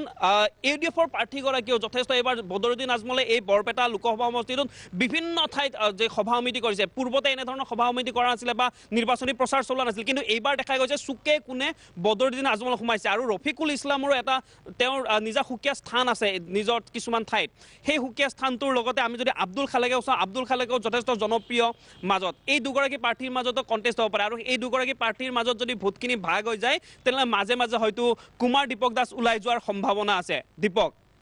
আৰু এটা বিষয় আপোনাৰ পৰা জানিব বিচাৰিম, যিহেতু আজি নিৰ্বাচনৰ ভোট গ্ৰহণৰ আগৰ নিশা, গতিকে বৰপেটাৰ লোকসকল যথেষ্ট উৎসাহী, যিকোনো ক্ষেত্ৰতে আমি যদি চাওঁ সাংস্কৃতিক ক্ষেত্ৰত যথেষ্ট আগবঢ়া, গতিকে ৰাইজ নিশ্চয় ইতিমধ্যে সাজু হৈছে, আৰু পলিং পাৰ্চেণ্টেজ বৰপেটাত যথেষ্ট হোৱাৰ সম্ভাৱনা আছে। মই আকৌ কৈছোঁ যে যথেষ্ট এনথুজিয়াষ্টিক বৰপেটীয়া লোক বুলি কোৱা হয়, যিটো এটা উৎসৱৰ নিচিনা পৰিৱেশ হয়, গতিকে ৰাইজৰ মাজত নিশ্চয় উৎসাহ আছে, যদিও এতিয়া নিশা হৈছে। ভাস্কৰ জ্যোতি, হয়, সেই উৎসাহটো দেখিবলৈ পোৱা যায়। আগতে আমি দেখিছোঁ যে বৰপেটা লোক সমষ্টিটোৰ যিখিনি ভোটাৰ, তেওঁলোক যথেষ্ট উৎসাহিত, আৰু তেওঁলোকে নিজৰ গণতান্ত্ৰিক যি ভোটাধিকাৰ যি সাব্যস্ত কৰাৰ বাবে সকলো সাজু হৈছে, নিজৰ অধিকাৰ স্ব অধিকাৰ সাব্যস্ত কৰাৰ বাবে সাজু হৈছে, কাৰণ তেওঁলোকে বিচাৰে যে এজন এনেধৰণৰ জনপ্ৰতিনিধি তেওঁলোকে বাছনি কৰে, যাতে সেই জনপ্ৰতিনিধিগৰাকীয়ে তেওঁলোকৰ সমস্যাসমূহ ভালকৈ সমাধান কৰিব পাৰে, বা তেওঁলোকৰ যিখিনি প্ৰতিশ্ৰুতি দি গৈছিলে সেই প্ৰতিশ্ৰুতিসমূহ যাতে সম্পূৰ্ণ কৰিব পাৰে, আৰু বা তেওঁলোকৰ সমস্যাসমূহ যিখিনি এই গোটেই লোকসভা সমষ্টিটোৰ সমস্যাসমূহ নি যাতে সংসদত সহজতে উপস্থাপন কৰিব পাৰে, তাৰ বাবে এজন তেনেকুৱা প্ৰাৰ্থী বাছনি কৰিবলৈ এতিয়া বৰপেটাৰ যি লোকসভা সমষ্টিৰ যিখিনি ভোটাৰ, তেওঁলোক সাজু হৈ আছে। আৰু ইয়াৰে প্ৰথম আৰু দ্বিতীয় পৰ্যায়ৰ আমি যিখিনি যদি ভোট গ্ৰহণ চাওঁ বা যিখিনি ভোটদানৰ শতাংশ যদি চাওঁ, যথেষ্ট উন্নত, আৰু সকলোৱে আগবাঢ়ি আহিছে, আৰু বিশেষকৈ নৱপ্ৰজন্ম এইবাৰ ভোট দিবলৈ আগবাঢ়ি আহিছে, আৰু তেওঁলোকে নৱপ্ৰজন্মৰ ভোটখিনি যথেষ্ট নিৰ্ণায়ক ভোট হিচাপে এইবাৰ গ্ৰহণ কৰা হৈছে। আৰু সেই হিচাপে যদি আমি বৰপেটা চাওঁ, তেনে বৰপেটাটো নিশ্চয় কাইলৈ যথেষ্ট সকলোৱে উৎসাহী যিহেতু হৈ আছে, সকলোৱে ভোটদান কৰিব। এই সমগ্ৰ যিটো ভোট কোন জয়ী হ'ব, কেনেধৰণৰ জয়ী হ'ব, সেইটো ভোটদানৰ ওপৰতহে নিৰ্ভৰ কৰা হ'ব। দীপক, নিশ্চয় বৰপেটা সমষ্টি যদি আমি চাওঁ খুব আকৰ্ষণীয়, আৰু পপুলেশ্যন ৱাইজ যদি চাওঁ আমি এজিপিক to be very honest favour নকৰে বৰপেটাই। হয় দীপক, আচলতে ইয়াৰ আগতে আমি 2014 ফলাফল যদি চাওঁ, 2014 বৰপেটা সমষ্টিত AIDFৰ চিৰাজউদ্দিন আজমলে হৰুৱাইছিল বিজেপিৰ চন্দ্ৰমোহন পাটোৱাৰীক। চিৰাজউদ্দিন আজমলে ভোট পাইছিলে 3,94,000, প্ৰায় 3,95,000, আৰু চন্দ্ৰমোহন পাটোৱাৰীয়ে বিজেপিৰ ভোট পাইছিলে 3,52,000 ভোট। মাৰ্জিন আছিলে 42,341, মানে 42,000 ভোটত চন্দ্ৰমোহন পাটোৱাৰীক, বিজেপিৰ চন্দ্ৰমোহন পাটোৱাৰীক AIDFৰ চিৰাজউদ্দিন আজমলে হৰুৱাইছিল। ফেক্টৰ আছিল ফণীভূষণ চৌধুৰী, এজিপিৰ প্ৰাৰ্থী আছিল। ফণীভূষণ চৌধুৰীয়ে লাভ কৰিছিল 73,733টা ভোট। এইবাৰ কথাটো সুকীয়া, এইবাৰ বিজেপি নাই, বিজেপি অগপৰ মিত্ৰজোঁটৰ প্ৰাৰ্থী কুমাৰ দীপক দাস, যথেষ্ট জনপ্ৰিয় নেতা, তেওঁ অগপৰ জনপ্ৰিয় নেতা। ইয়াত মুছলমান ভোট ফেক্টৰ হৈছে ঠিকেই, আব্দুল খালেক শক্তিশালী প্ৰাৰ্থী, ইতিমধ্যে ভাস্কৰে কৈছে বৰপেটাৰ পৰা। শক্তিশালী প্ৰাৰ্থী ৰফিকুল ইছলাম, ডক্টৰ ৰফিকুল ইছলাম, AIDFৰ 2 প্ৰাৰ্থী। বাৰেপতি ভাস্কৰে বৰপেটাৰ পৰা দিয়া তথ্যত এটা কথা কৈ আছে যে যদিহে মূল যুঁজখন মুছলমান ভোট যদি বিভাজন ঘটে, যদিহে যুঁজখন আব্দুল খালেক আৰু ৰফিকুল ইছলামৰ মাজত যদি ভোটখিনি বিভাজন হয়, তেতিয়াহ'লে কুমাৰ দীপক দাসৰ সম্ভাৱনা উজ্জ্বল। এই দৃষ্টিৰে যদি চাই, আৰু যদি সঁচাকৈয়ে তেনেকুৱা হয়, যোৱাবাৰৰ দৰেই যদি ঘটনাবোৰ ঘটে, পৰিসংখ্যাই যদি যোৱাবাৰৰ পৰিসংখ্যাকে অনুকৰণ কৰে, তেতিয়াহ'লে হয়তো বৰপেটাত এইবাৰ অগপৰ সম্ভাৱনা উজ্জ্বল। কিন্তু সমস্যাটো হৈছে যে অগপৰ ভোট বিজেপিলৈ কনভাৰ্ট হ'বনে নহয় ডাঙৰ প্ৰশ্ন সেইটো বহু ক্ষেত্ৰত দেখা গৈছে যদিও অগপ বিজেপিৰ মিত্ৰতা হ'ল বাহিৰত দলীয় নেতৃত্বৰ পৰ্যায়ত মিত্ৰতা হ'ল কিন্তু ভোটলৈ যে কনভাৰ্ট হোৱা নাই আমি ইতিমধ্যে এইটো নিশ্চিত ক'তো অসমৰ কোনো সমষ্টিতে সকলো আগৰ অগপৰ ভোট বিজেপিয়ে পোৱা নাই বিজেপিৰ ভোট অগপই পোৱা নাই অগপ নেতৃত্ব গতিকে তৃণমূলৰ মাজত যিটো এইটো বিভাজন ৰৈ গ'ল এই বিভাজনটোৱে কিন্তু বৰপেটাত অগপৰ বাবে বা অগপৰ প্ৰাৰ্থী কুমাৰ দীপক দাসৰ বাবে প্ৰত্যাহ্বান হৈ ৰ'ব। মই কিছু এড কৰিব বিচাৰিছোঁ লগতে যিটো আপুনি অংক কৰিছিলে এজিপি বিজেপি লগতে গুৰুত্বপূৰ্ণ আছে BPF যোৱাবাৰ BPFৰ প্ৰাৰ্থী তাত দিয়া আছিল আৰু প্ৰাৰ্থী দিয়াৰ পিছত কিছু তাত সমস্যা নাছিলে কিন্তু এইবাৰ BPFে যিহেতু প্ৰাৰ্থী দিয়া নাই আৰু মিত্ৰজোঁটত আহি গ'ল যোৱাবাৰ কংগ্ৰেছৰ কাৰণে লাভান্বিত হৈ আছিলে এইটো সেইকাৰণে BPFৰ কাৰণে আৰু এইবাৰ এজিপি বিজেপি BPF প্লাছ হৈ কুমাৰ দীপক দাসৰ যিটো সম্ভাৱনীয়তাৰ কথা কোৱা হৈছে সেই সম্ভাৱনীয়তাৰ কথাটো আছে কিন্তু যিহেতু উল্লেখ কৰা হ'ল যে চিৰাজউদ্দিন আজমলৰ বিপৰীতে চিৰাজউদ্দিন আজমল জিকিলে কিন্তু কংগ্ৰেছৰ যোৱাবাৰ ইছমাইল হুছেইন আছিলে প্ৰায় 2,77,000 লাখ ভোট পাইছিলে কংগ্ৰেছৰ ফালৰ পৰা এইবাৰ আশা কৰিছে তেওঁলোকে যে UDF আৰু কংগ্ৰেছৰ মুছলিম ভোটখিনি এক হৈ যাব এইটো আশা কৰিছে তেওঁলোকৰ অংক আৰু প্ৰথমতে এইটো সংবাদ মাধ্যমত চৰ্চাত আহিছিলে যিহেতু UDFে এইবাৰ প্ৰাৰ্থী নিদিলে কেইবাটাও সমষ্টিত গতিকে বৰপেটা ধুবুৰী আৰু এটা সমষ্টি আছিল আমাৰ 3টা সমষ্টিৰ সম্পৰ্কে আমি কৈছিলোঁ কৰিমগঞ্জ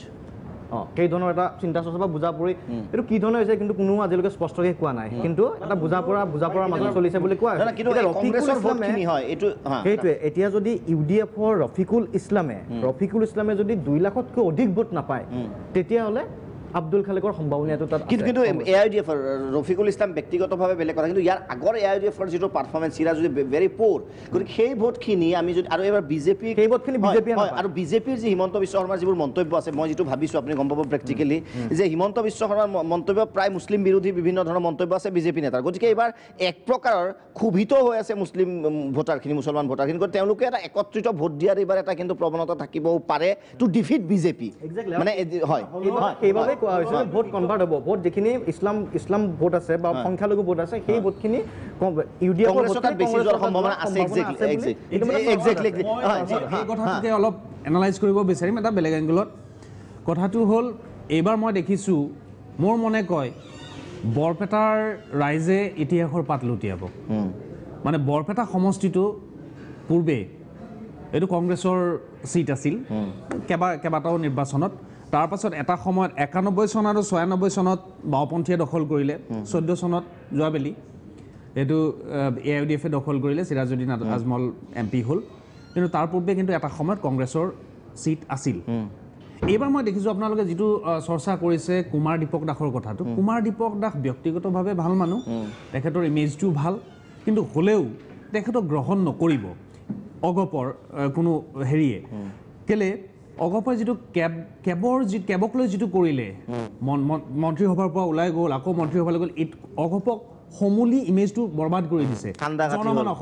জনমানসত অগপৰ ইমেজ একেবাৰে নাই গতিকে অগপৰ বেনাৰত যে কোনোবা অসমীয়াই যে ভোট দিব মই এইটো কথা মানি ল'বলৈ অকণমান টান পাওঁ গতিকে মই নেদেখোঁ যে কোনো অগপ আৰু এনেও চাবলৈ গ'লে অগপৰ তৃণমূল কৰ্মীসকলে এতিয়া নেতৃত্বৰ মতে নচলে তেওঁলোকৰ এখন শীতল যুদ্ধ চলিয়ে আছে আৰু বেলেগ নেতৃত্বৰ সন্ধানত নিশ্চয় আজি তাৰিখত মই অইন কথা কেইটামান ক'ম বৰপেটাৰে মই ক'ম তাৰপিছত জোনজ্যোতিয়ে কৈ লওক ইম্পৰ্টেণ্ট এইকেইটা কথাই ক'ব বিচাৰিছোঁ যিহেতু অগপ BPF আৰু বিজেপি যোৱাবাৰ যদি আমি নিৰ্বাচনৰ যদি প্ৰেক্ষাপটটো চাওঁ তেতিয়া আমি দেখিম যে তেতিয়া চন্দ্ৰমোহন পাটোৱাৰী আছিল 2014 চনত আৰু তেখেতে দ্বিতীয় সৰ্বাধিক ভোট লাভ কৰিছিল কিন্তু এবাৰ সেই পৰিস্থিতি নাই নহ'লেও কিন্তু BPF আছে আৰু যিহেতু ভোটৰ পেটাৰ্ণৰ কথাটো কৈ আছে বা ভোটৰ বৈশিষ্ট্যৰ কথা কৈ আছে কিন্তু যদি তাত চাওঁ দেখিম যে বেংগলী ভোটাৰ প্ৰায় 1.5 লাখ আছে ৰাজবংশী ভোটাৰ প্ৰায় 1.5 লাখ আছে বড়ো ভোটাৰ প্ৰায় 1 লাখৰ ওচৰা-ওচৰি আছে আৰু ৰাভা ভোটাৰ আছে আদিবাসী আছে গতিকে এই ভোটখিনি ক'লৈ যাব আমি ধৰি লৈছোঁ যে গোটেই মুছলমানৰ ভোটখিনি যেনিবা AIUDF বা কংগ্ৰেছে পালে এই ভোটখিনি ক'লৈ যাব কিন্তু ইয়াতোতো এটা চিন্তা চৰ্চা কৰিব গতিকে মই নাভাবোঁ যে মিত্ৰজোঁটে মই নকওঁ যে এতিয়া এই মুহূৰ্তত কি হ'ব কিন্তু মিত্ৰজোঁটৰ কিন্তু সম্ভাৱনাৰ মানে ভোট পৰাৰ সম্ভাৱনা আছে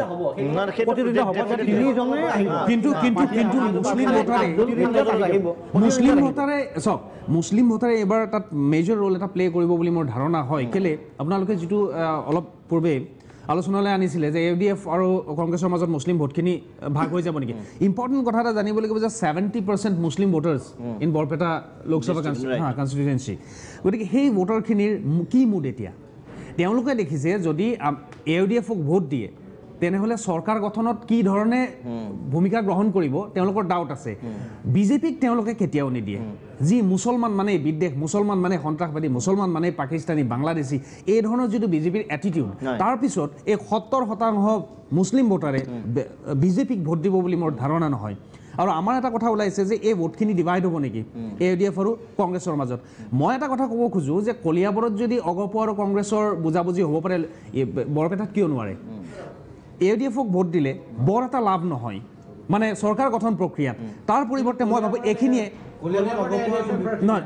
নহয় মই এই কথা কৈছো কংগ্ৰেছক যিটো AUDFে হেল্প কৰিছে ভিতৰি যিটো হেল্প কৰিছে গৌৰৱ গগৈৰ জয় নিশ্চিত কৰিবৰ কাৰণে চাচা ভতিজাৰ যিটো খেল হ'ল মানে হেৰিৰ লগত আমাৰ বদৰুদ্দিন আজমলৰ লগত যদি সেইটো হয় তেনেহ'লে কংগ্ৰেছক বৰপেটাত কিয় হেল্প কৰিব নোৱাৰে AUDFে বিৰতিৰ সময় হৈছে গতিকে 70% চৌধুৰীয়ে যিটো কৈছে যে 70% মুছলমান ভোটাৰ আছে খুব ডিচাইচিভ হ'ব আৰু আগৰবাৰ চিৰাজুদ্দিন আজমলৰ পাৰফৰ্মেঞ্চ নিশ্চয় চাব গতিকে ইণ্টাৰেষ্টিং হ'ব বৰপেটাৰো গতিকে বৰপেটাৰ ৰাইজ আকৌ কৈছে যে খুব এনথুজিয়াষ্টিক হয় কাইলৈ দীঘলীয়া শাৰী আমি দেখিবলৈ পাম লাইভ ল'ম আমি বৰপেটাৰ পৰাও বিৰতিৰ সময় হৈছে উভতি আহিম বিৰতিৰ পিছত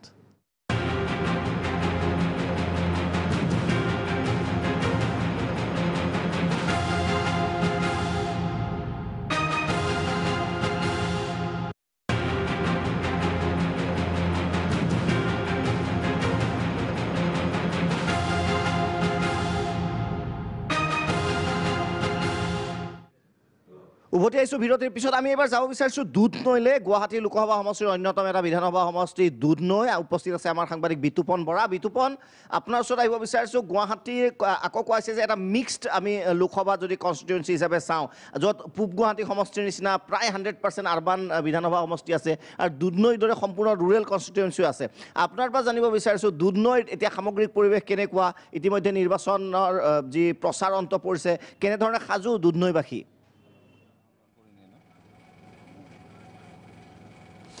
হয় দীপক চাওক আপুনি এটা উল্লেখনীয় এটা যে শব্দ ব্যৱহাৰ কৰিছে যে ৰুৰেল কনষ্টিটুৱেঞ্চি আৰু আমি উপস্থিত যিহেতু আছোঁ দুধনৈত উপস্থিত আছোঁ আৰু প্ৰথম আৰু দ্বিতীয় পৰ্যায়ৰ যিহেতু নিৰ্বাচনী যি প্ৰক্ৰিয়া ইতিমধ্যে শেষ হৈছে আৰু তৃতীয় পৰ্যায়ৰ নিৰ্বাচনী যি প্ৰক্ৰিয়া অহাকাইলৈ আৰম্ভ হ'ব আৰু গুৰুত্বপূৰ্ণ কথা এইটোৱে শেষ হাঁহি মাৰিব কোনে এইবাৰ ভোটাৰে কাক চাই ভোট দিব এইবাৰ ভোটাৰে কি বিচাৰিব পৰিৱৰ্তন নে আন কিবা চাওক মই এইটো এটা কথা উল্লেখ কৰিব লাগিব এইবাৰ গুৱাহাটী লোকসভা সমষ্টিৰ অন্তৰ্গত মই যদি চাবলৈ যাওঁ 4টা যিহেতু 10টাকৈ বিধানসভা সমষ্টি আছে টোটেল 74,77,062 আমি সিমিলাৰলি কৈছোঁ এই কথাখিনি আৰু এইখিনি ভোটাৰছে এইবাৰ কাক জয়ী কৰাব আৰু কি বিচাৰি জয়ী কৰাব আৰু ৰুৰেল কনষ্টিটুৱেঞ্চি আৰু দুধনৈ সমষ্টিবাসীয়ে কি বিচাৰিছে দুধনৈত যিহেতু বিশেষকৈ যদি আমি চাবলৈ যাওঁ ইয়াত এফালে কিন্তু বিশেষ ভূমিকা গ্ৰহণ কৰিব যিখিনি ট্ৰাইবেল যিখিনি ভোটাৰ আছে ট্ৰাইবেল ভোটাৰখিনিয়ে কিন্তু বিশেষ ভূমিকা গ্ৰহণ কৰিব আৰু আনফালে যদি চাবলৈ যাওঁ ইয়াত যিখিনি বেংগলী আছে সেই বেংগলী যিখিনি সম্প্ৰদায়ৰ লোক আছে তেওঁলোকে কিন্তু এটা বিশেষ ভূমিকা গ্ৰহণ কৰিব মই তাৰ লগতে এটা কথা মই উল্লেখ কৰিব লাগিব দীপক চাওক ইয়াত বিশেষকৈ কুইন উজাৰ ববিতা শৰ্মাৰ যি ইয়াত প্ৰতিদ্বন্দ্বিতা ইয়াত তেওঁলোকে কৰিছে আৰু ৰাভা হাছং অট'নমাছ কাউন্সিল মই উল্লেখ কৰিবই লাগিব আৰু লগতে ৰাভা মহিলা পৰিষদ আৰু ৰাভা ছাত্ৰ সন্থা এই যি তিনিটাকৈ যি সংগঠনকেইটা কিন্তু বিশেষকৈ তেওঁলোকৰ যি ভোটাৰ যি প্ৰক্ৰিয়া সেই ভোটাৰৰ যি সংখ্যা সেই ভোটাৰৰ সংখ্যাই কিন্তু বিশেষ ভূমিকা গ্ৰহণ কৰিব আৰু এফালে যদি চাবলৈ যাওঁ আমি বকু পাৰ হৈ বকু আগত যদি চাবলৈ যাওঁ ছয়গাঁও যদি আমি এক কথা যদি ক'বলৈ যাওঁ কংগ্ৰেছৰ দুৰ্গ এই ক্ষেত্ৰত কংগ্ৰেছৰ তাত বিশেষ তাত খুঁটি আছে আৰু তাৰ পৰা পাৰ হৈ দুধনৈবাসীয়ে এইবাৰ কি বিচাৰিছে এইবাৰ ট্ৰাইবেলছ আছে ইয়াত এবাৰ বেংগলী সম্প্ৰদায়ৰ লোক আছে আৰু লগতে ইছ্যু আছে চাওক দীপক মই যদি চাবলৈ যাওঁ অসমৰ ইমূৰৰ পৰা সিমূৰলৈ এইবাৰ লোকসভা নিৰ্বাচনত মেইন ইছ্যু প্ৰধান ইছ্যু হৈছে কেব চিটিজেনশ্বিপ এমেণ্ডমেণ্ট বিল এই যিখন আপোনাৰ চিটিজেনশ্বিপ এমেণ্ডমেণ্ট বিলখন নাগৰিকত্ব সংশোধনী বিধেয়কখনক লৈ পেলাই মানুহ কিমান সচেতন কোনে কি ভাবিছে কোনে কি বিচাৰিছে নেতাই কি ধৰণে সেই গোটেই বিলখন তেওঁলোকে দাঙি ধৰিছে বা ৰাইজে কি ধৰণে সেই বিলখন লৈছে এই গোটেই সংক্ৰান্তটোত বিশেষ ভূমিকা গ্ৰহণ কৰিছে কেবখনে। সেই কেবখনক লৈ পেলাই দুধনৈবাসীয়ে কি বিচাৰে, কাৰণ বিৰোধী পক্ষৰ প্ৰথম ইছ্যু হৈছে কেব, আৰু এই লগতে যিহেতু দুধনৈ উপস্থিত আছোঁ মই ইতিমধ্যে উল্লেখ কৰিছোঁৱেই ৰাভা হাছং সাহিত্য পৰিষদৰ অট'নমাছ কাউন্সিলৰ বিশেষ ভূমিকা গ্ৰহণ কৰিব এইবাৰ নিৰ্বাচনত। মই পোনে পোনে যাব বিচাৰিম এই যিসকল ইয়াত স্থানীয় লোক আছে, নিশাৰ ভাগত তেওঁলোক ওলাই আহিছে আমাৰ কেমেৰা দেখি, যিহেতু প্ৰায় এতিয়া নিশা বহু হৈছে, তেওঁলোকে কি বিচাৰিছে, কি ধৰণৰ পাৰ্টি বিচাৰিছে, কি ধৰণৰ নেতা বিচাৰিছে, দিল্লীত গৈ তেওঁলোকৰ হৈ কি হিচাপে মাত দিব বিচাৰিছে। মই আপোনাৰ ওচৰলৈ আহিছোঁ, ইছ্যু বহু আছে ইয়াত। এইবাৰ আপোনালোকে নিৰ্বাচন অহা কাইলৈ প্ৰস্তুত হৈছে, কাক বিচাৰিছে কাক নিবিচাৰিছে পিছৰ কথা, কিন্তু আপোনাক বিচাৰিছে কি? আমি বিজেপিকে বিচাৰিছোঁ। হয়, কিহৰ বাবে বিচাৰিছে? বিজেপিয়ে 5 বছৰ যিটো কৰিছে কংগ্ৰেছে কৰিব পৰা নাই এতিয়া পৰ্যন্ত, হয়, সেইটোৰ কাৰণে আমি বিজেপিকে বিচাৰিছোঁ। বিজেপিক সেইকাৰণে বিচাৰিছে, কিন্তু ইয়াত আপোনাৰ প্ৰায় সংখ্যক ট্ৰাইবেল ভোটাৰ্ছ আছে। আমাৰ ট্ৰাইবেল ভোটাৰ আছে, আমাৰ ট্ৰাইবেল, আমাৰ যিবিলাক বঙালী আছে, আমাৰ মোটামুটি আমাৰ হয় বিতুপন, যিহেতু নিৰ্বাচনী প্ৰাক মুহূৰ্ত, নিশ্চয় সমৰ্থকসকলে নিজৰ নিজৰ প্ৰাৰ্থীকেই বিচাৰিব, নিজৰ দলকেই বিচাৰিব। আপুনি উচিত নহয়, আৰু পাৰ্টিকুলাৰ এজন দলৰ হয়তো সমৰ্থক আছে, তেওঁ তাত আছিলে, গতিকে আমি আজি কাক ভোট দিব সেইটো আমি বিষয়ে আলোচনা কৰা নাই। কোকৰাঝাৰটো যদি অকণমান কৈ দিয়ে। হয়, কোকৰাঝাৰৰ আটাইতকৈ ইণ্টাৰেষ্টিং প্ৰতিদ্বন্দ্বিতা হ'ব কোকৰাঝাৰত। কোকৰাঝাৰত এইবাৰ আপোনাৰ ইতিমধ্যে আমি সকলোৱে জানোৱেই যে দৌৰত আছে নৱশৰণীয়া, উৰ্খাও গৌৰৱ ব্ৰহ্ম, আৰু আছে প্ৰমীলা ৰাণী ব্ৰহ্ম। প্ৰত্যাহ্বান আহিছে শব্দৰাভাৰ পৰা শক্তিশালী প্ৰাৰ্থী কোকৰাঝাৰত কংগ্ৰেছৰ। গতিকে এইবাৰ অতি লক্ষণীয় হ'ব কোকৰাঝাৰৰ প্ৰতিদ্বন্দ্বিতা। মূলতঃ ইয়াৰ আগৰবাৰ নৱশৰণীয়া বড়ো অবড়ো ভোটৰ বিভাজনৰ মাজত তেওঁ প্ৰায় 6,34,000 ভোট পাই জয়ী হৈছিল, আৰু এইবাৰ উৰ্খাও গৌৰৱ ব্ৰহ্ম যথেষ্ট শক্তিশালী প্ৰাৰ্থী। একে সময়তে প্ৰমীলা ৰাণী ব্ৰহ্ম BPF-ৰ শাসকীয় BPF-ৰ প্ৰাৰ্থী, গতিকে তেওঁ নিশ্চিতভাৱে শক্তিশালী প্ৰাৰ্থী, কিন্তু প্ৰত্যাহ্বান আহিছে শব্দৰাভাৰ পৰা। যিহেতু ইয়াৰ আগতে আৰু বিভিন্ন ৰাজনৈতিক বিশ্লেষণৰ অন্তত এটা কথা ধাৰণা কৰা হৈছে যে নৱশৰণীয়া বা প্ৰমীলা ৰাণী ব্ৰহ্মৰ মাজত মূল যুঁজখন নহয়, শেষ যুঁজখন, মূল যুঁজখন শেষ মুহূৰ্তত হ'বগৈ পাৰে উৰ্খাও গৌৰৱ ব্ৰহ্ম আৰু শব্দৰাভাৰ মাজত। বিভিন্ন ধৰণৰ ৰাজনৈতিক পৰ্যবেক্ষণৰ পৰা এই কথা ধাৰণা কৰা হৈছে, বিভিন্ন ধৰণৰ হিচাপ নিকাচ দেখা গৈছে। বিশেষকৈ এইবাৰ যিটো ডিচিচিভ বড়ো ভোট বা অবড়ো ভোট কোনোজন প্ৰাৰ্থীয়ে সমোলঞ্চে আদায় কৰিব পৰা নাই বা আদায় কৰিব পাৰিব যেন লগা নাই। বিশেষকৈ নৱশৰণীয়াক ইয়াৰ পূৰ্বে যি অবড়ো সংগঠনসমূহে সমস্তৰে আগবাঢ়ি আহিছিল, সকলোৱে একেমুখে তেওঁক সমৰ্থন আগবাঢ়িছিল, এইবাৰ সেই পৰিৱেশ নাই। বৰঞ্চ নৱশৰণীয়া উৰ্খাও গৌৰৱৰ মাজত প্ৰতিদ্বন্দ্বিতাত এনেকুৱা হৈছে কিছুমান অৰাজনৈতিক সংগঠন বা আচলতে বড়োলেণ্ডত বা বড়োভূমিত ভাগি পৰিছে, বিভক্ত হৈ পৰিছে। আক্ৰাছুৰ মাজত বিভাজন আহিছে, ABMCৰ মাজত বিভাজন আহিছে। ঠিক একেদৰে আমছুৱে যদি কাৰোবাক সমৰ্থন দিছে, ABMCয়ে কাৰোবাক সমৰ্থন দিছে। ঠিক তেনেদৰে অস্পষ্ট ছবিৰ মাজত বা এই টনা আজোৰাৰ মাজত কিন্তু 16 লাখ ভোটাৰৰ যি কোকৰাঝাৰ সমষ্টি, ইণ্টাৰেষ্টিং হ'ব। বিৰতিৰ সময় হৈছে, বিৰতিৰ পিছত উভতি আহিম। আৰু এটা ফেক্টৰ হ'ব যিটো মই ভাবোঁ যে এটা ফেক্টৰ হ'ব। কাইলৈ বতৰ কেনেকুৱা হয়, বিশেষকৈ গুৱাহাটী সমষ্টিত আৰবান এলেকাত যথেষ্ট গৰম পৰে নে কি পৰে, বতৰো এটা ফেক্টৰ হ'ব পাৰে। কিন্তু আপুনি বতৰক লৈ ৰৈ নাথাকিব, গণতন্ত্ৰৰ এটা মহাপৰ্ব, আপুনি ভোটদান সাব্যস্ত কৰক। প্ৰাগ নিউজে কাইলৈও নিৰন্তৰভাৱে বাতৰি প্ৰচাৰ কৰিব। সময় হৈছে বিৰতিৰ, উভতি আহিম বিৰতিৰ পিছত।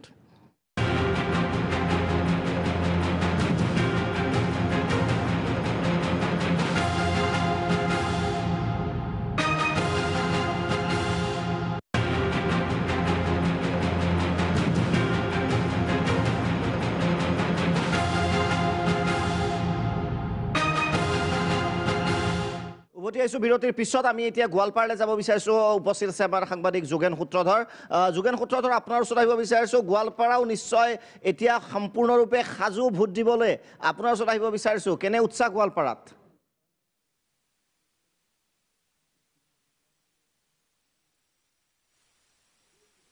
গোৱালপাৰা জিলাত তিনিটাকৈ বিধানসভা সমষ্টি পৰিছে, একেদৰে দক্ষিণ শালমাৰা মানকাচৰৰ 2টা আৰু ধুবুৰী জিলাৰ 7টাকৈ বিধানসভা একেলগে আছে। আৰু এই প্ৰায় 18.5 লাখ ভোটাৰ ৰাইজ ভোট দিয়াৰ কাৰণে তেওঁলোকে উদ্গ্ৰীৱ হৈ পৰিছে। তেওঁলোকে পচন্দৰ প্ৰাৰ্থীগৰাকীক বিজয়ী কৰাৰ কাৰণে তেওঁলোকে ইতিমধ্যে সিদ্ধান্ত গ্ৰহণ কৰিছে। আৰু আজিৰ দিনটোত আমি স্পষ্টকৈ ক'ব পাৰোঁ যে যিসকল 3 নম্বৰ পৰ্যায়ৰ লগ আছে, যিসকল সাধাৰণ ভোটাৰ ৰাইজ, তেওঁলোকৰ দৃষ্টিত কিন্তু এগৰাকী প্ৰাৰ্থী তেওঁলোকৰ পচন্দ হৈ উঠিছে আৰু সেইগৰাকী প্ৰাৰ্থীক অন্যান্য লোকে যি নকওক কিয় সেইগৰাকী প্ৰাৰ্থীক বিজয়ী কৰাটো নিশ্চিত আৰু সেয়া কিন্তু ধৰ্মীয় সংখ্যালঘু লোকৰ প্ৰাৰ্থীগৰাকী আৰু সেইগৰাকী প্ৰাৰ্থী ইতিমধ্যে গ্ৰাম্যাঞ্চলৰ লোকসকল যিসকল আছে চৰাঞ্চলৰ যিসকল লোক আছে তেওঁলোকে সেইগৰাকী প্ৰাৰ্থী ভোট দিব আৰু এইসকল লোকে ভোট দিয়াৰ কাৰণে ইতিমধ্যে সিদ্ধান্ত গ্ৰহণ কৰিছে আৰু তেওঁলোকে যাতে অন্যান্য যিবোৰ লোকসভা সমষ্টি আছে তাতকৈ যাতে অধিক হাৰত ইয়াতে ভোট প্ৰদান কৰিব পাৰে তাকো তেওঁলোকে চিন্তা চৰ্চা কৰিছে তাৰ কাৰণে জিলা প্ৰশাসন বা জিলা নিৰ্বাচনী বিষয়াসকলেও যাতে ভোটাৰ ৰাইজৰ কোনো বিভ্ৰান্তি নহয় ভোটাৰ ৰাইজৰ যাতে সুকলমে ভোট প্ৰদান কৰিব তাৰ কাৰণেও তেওঁলোকে ব্যৱস্থা গ্ৰহণ কৰিছে আৰু দেখিবলৈ পোৱা গৈ যে ধুবুৰী লোকসভা সমষ্টিটোৰ যি 18.5 লাখ ভোটাৰ আছে তাৰ অধিক সংখ্যকে প্ৰায় 11 লাখ ধৰ্মীয় সংখ্যালঘু ভোটাৰ আছে আৰু তেওঁলোকে নিৰ্ণায়ক ভূমিকা লৈ আছে আৰু এইবিলেও তেওঁলোকে নিৰ্ণায়ক ভূমিকা ল'ব আৰু নিশ্চিত ৰূপত ক'ব পাৰি যে এগৰাকী ধৰ্মীয় সংখ্যালঘু লোকৰ নেতাই এইবিলেও ধুবুৰী লোকসভা সমষ্টিটো দখল কৰিব আৰু তেওঁ দিল্লীলৈ যাব তেওঁ দিল্লীত গৈ যি নকৰক কিয় এইসকল লোকৰ কাৰণে যি উন্নয়ন সাধন কৰক বা নকৰক তাক লৈ চিন্তা যোগেন সূত্ৰধৰ যথেষ্ট ইণ্টাৰেষ্টিং আৰু ধুবুৰী যদি আমি চাওঁ ধুবুৰীটো খুব চমুকৈ চন্দ্ৰশেখৰ শৰ্মা খুব চমুকৈ তাৰপিছত আমি আকৌ গুৱাহাটীতে শেষ কৰিম ধুবুৰীত প্ৰবল সম্ভাৱনা দেখা পাওঁ বদৰুদ্দিন আজমলৰ আৰু মই দুটা ফেক্টৰ দেখোঁ এটা কথা হ'ল ধুবুৰীৰ সাধাৰণ ৰাইজে বিভিন্ন দলৰ প্ৰাৰ্থী থাকিব পাৰে কিন্তু সাধাৰণ ৰাইজে কি বিচাৰে অনগ্ৰসৰ অঞ্চল দুখীয়া মানুহ বেছি আছে তেওঁলোকে বিচাৰে সৰগনা বুলি যিটো আমি কওঁ তেওঁলোকৰ মূৰত তেওঁলোকৰ হাত আছে নে নাই কোনোবা নতুনকৈ এগৰাকী প্ৰাৰ্থী যাব গৈ প্ৰতিদ্বন্দ্বিতা কৰিব তেওঁলোকৰ লগত কিমান দিন থাকিব সেয়া কোনো নিশ্চয়তা নাই কিন্তু আজমল বুলিলে এটা ইমেজ আছে ডাঙৰ ব্যৱসায়ী বহু ধন টকা থকা মানুহ যিকোনো সময়ত তেওঁলোকে সহায় পাব তেনেকুৱা ধৰণৰ এটা ফেক্টৰে কিন্তু কাম কৰিব আৰু 2 নম্বৰ আৰু দ্বিতীয়টো কথা হ'ল আজমল এটা সকলো দলৰে ৰাজনৈতিক প্ৰয়োজন আজমল ৰাজনৈতিকভাৱে জীয়াই থকাটো বিজেপিও বিচাৰিব কংগ্ৰেছেও বিচাৰিব এই দুটা ফেক্টৰতে বদৰুদ্দিন আজমলৰ জয় সম্ভাৱনা যথেষ্টখিনি আমি কিন্তু এটা বস্তু যদি চাওঁ আমি পাৰফৰ্মেঞ্চ ৱাইজত যদি চাওঁ আজি কাক ভোট দিব ডাঙৰ কথা নহয় কিন্তু বদৰুদ্দিন আজমলৰ পাৰফৰ্মেঞ্চ যিটো সাংঘাতিক বেয়া নহয় আমি যদি লোকসভাত যদি তেওঁৰ পাৰফৰ্মেঞ্চ আৰু দ্বিতীয়তে আবু তাহেৰ বেপাৰী কিন্তু অলপ গণ্ডগোলীয়া বুলি ভাবে কাৰণ দল সদল বদলাওক সেইটো দলত আছিল যিটো সংখ্যালঘু ৰাইজে গ্ৰহণ নকৰে গতিকে সেই দুটা ফেক্টৰ এটা থাকিব মাইণ্ডত আৰু সংখ্যালঘু ভোটাৰে তাত ডিচিচিভ সেইটো কথা তাত আমি নিশ্চয় অস্বীকাৰ কৰিব নোৱাৰোঁ সেই কথাটো হ'ব কিন্তু তিনিগৰাকীও সংখ্যালঘু আমি যদি চাওঁ প্ৰাৰ্থী মূল প্ৰাৰ্থী যিগৰাকী বদৰুদ্দিন আজমলে হওক আবু তাহেৰ বেপাৰী হওক কংগ্ৰেছ বা মিত্ৰজোঁটৰ প্ৰাৰ্থী জাভেদ ইছলাম কিন্তু তাৰ মাজতে ইণ্টাৰেষ্টিং এগৰাকী প্ৰাৰ্থীৰ কথা মই ক'ব ওলাইছোঁ সেই প্ৰাৰ্থীগৰাকীৰ নাম হ'ল চুকুৰ আলী ছ'চিয়েল মিডিয়াত সাংঘাতিক ধৰণৰ ভিউজ পাইছে আচলতে কিছু বদৰুদ্দিন আজমলৰ ভোট কাঢ়িছে চুকুৰ আলীয়ে নকৰা নহয় তেনেকুৱা চৰ্চাত আহিছে কিছু কিন্তু তথাপি আপুনি যিধৰণে উল্লেখ কৰিছে হাৱা পানী যদি চাওঁ ধুবুৰীৰ যি ধৰণে প্ৰচাৰ চলিছে সেই ক্ষেত্ৰত যিকেইগৰাকী প্ৰাৰ্থীৰ কথা কৈছে বদৰুদ্দিন আজমলেও সেই ধৰণে প্ৰচাৰ চলাইছে কিন্তু তাৰ লগতে চুকুৰ আলী ইণ্টাৰেষ্টিংলি এগৰাকী প্ৰাৰ্থী হিচাপত ক'ব লাগিব যে বদৰুদ্দিন আজমল প্ৰত্যাহ্বান জনায় বা প্ৰাৰ্থীগৰাকীৰ প্ৰথম অৱস্থাত যি ধৰণৰ ভাষণ কিন্তু ছ'চিয়েল মিডিয়াত যথেষ্ট চৰ্চা লাভ কৰিছে বদৰুদ্দিন আজমলৰ যিটো এট্ৰেকশ্যন সেইটো হ'লগৈ পানী জৰা পানী বদৰুদ্দিন আজমলৰ হেলিকপ্টাৰ আৰু বটল এই দুটাই কিন্তু বদৰুদ্দিন আজমলক এইবাৰো চাগে ধুবুৰীত শেষ ৰক্ষা বিৰতিৰ এটা সময় হৈছে কিন্তু যদি আমি চাওঁ লোকসভাত কিন্তু পাৰফৰ্মেঞ্চ ৱাইজতো চাওঁ কিন্তু মই স্পীচ নিজেও শুনিছোঁ বদৰুদ্দিন আজমলৰ স্পীচ কোৱাইট ছাম এক্সটেণ্ট কিন্তু খুব ভাল স্পীচ এটা দিছে গতিকে সেইটো ফেক্টৰ হ'ব পাৰে নেকি শ্ৰেষ্ঠাংগৰ পৰা বদৰুদ্দিন আজমলৰ হিন্দীটোত খুব ভাল ভাষণ দিছে বিৰতিৰ সময়ৰ পিছত উভতি আহিম বিৰতিৰ পিছত আহিম জোনজ্যোতি দত্ত বৰা